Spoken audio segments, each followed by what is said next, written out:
Cubbuu dhongalaadha guutataan garaadha kana akka abbaan isaa godhe ta'u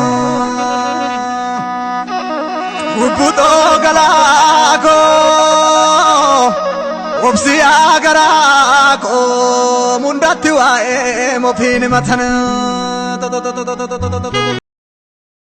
zamana garbuu zamana tumuudhaan addamne malee amane tumuudhaan addamne malee xinnaas gaabbarree guddaas gaabbarree buluu daddamne malee qawwee agarii tulluu maaltu baata yoo agarii malee diinoo biini loodanii halagaan loodanii kokkolfaa biyyee nyaachisu malee malu yaaqeerreessa moogorii keebaan aletti galee moogorii keebaan aletti galee kan darbees garaa qabnaa kan dhufoos qooba qabnaa suutuma jennee dubbanna malee malu mashananana magaalaan Oromoo kota waliin naana migirri daariidhaa gichaan daarii miti jireenyi gaariidhaa duuti gaarii miti ijoollee shabaanoo leenci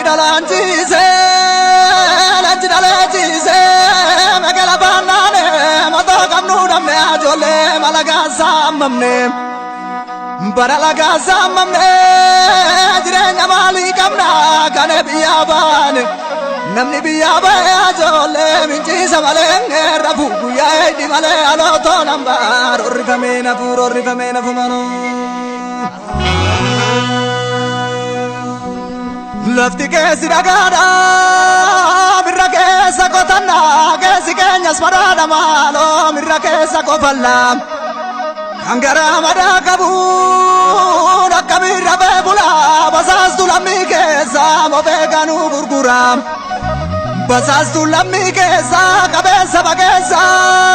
hin dubbannuufi malee minni garaa koo keessa jira garaa kee keessa hin himanneen eefan malee abbiya mooraa dhibbaa keenya loonga keessanii ijoollee keenya kun nama dhibaa makkamiin odeessanii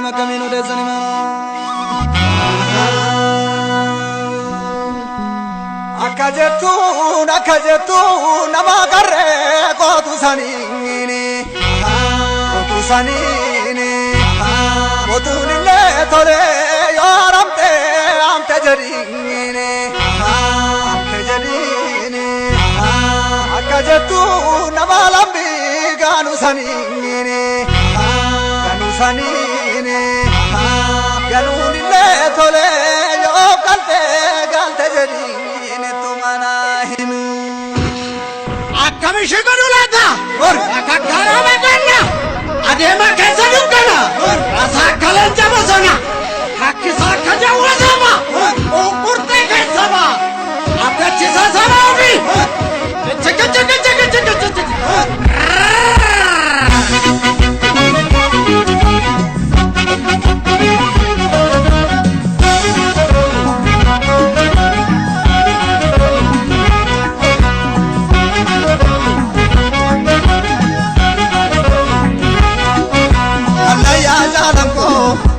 Bukkisa qeerrensi yaayuu Oromoo maqaan kan jabeessi burree aagaa didduu boosommaa si elmatti dhiiteen didduu. Mana yaada rakkoo keessa bukkisa qeerrensi yaayuu Oromoo maqaan kan jabeessi burree aagaa didduu boosommaa si elmatti dhiiteen didduu. Biyya shaafaa dhabbee agartee uuruka wajaalee magariif taaddasaa. Oromoo gootota salaale Oromoo naabiddaa yoo qawwee dhabe uleen dhiichee hiddaa. Mangii roobee tolee yaa urrii gara jilaalo wajjin nyaannee dhunnee nama wal ganna maalo hanganu rakkanne lolalkaani miti guyyaa maan jalqabne dargaggoo salaalee hoggiisa ba'ee garreetti kofaree birbirse ijjiise sirba ba'eessi yaa abbaa shimalaa eenyutu si tuqeetoo mana saagalaa tulluutiisaa gubbaa gulattee abiyya garmaama onnee yoo galfannee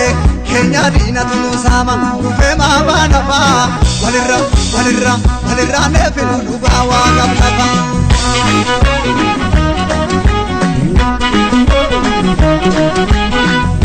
Koti maali Yokota kichabu kisaniti male Yokota kichabu kisaniti male Loli lola mali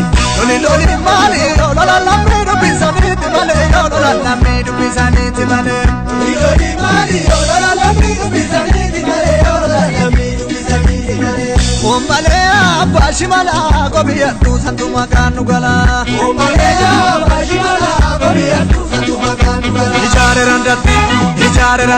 Kasan ijare randati Kasan ijare randati Ofi bakang kabdu Jari ofi bakang kabdu Manu samte gandati Manu samte gandati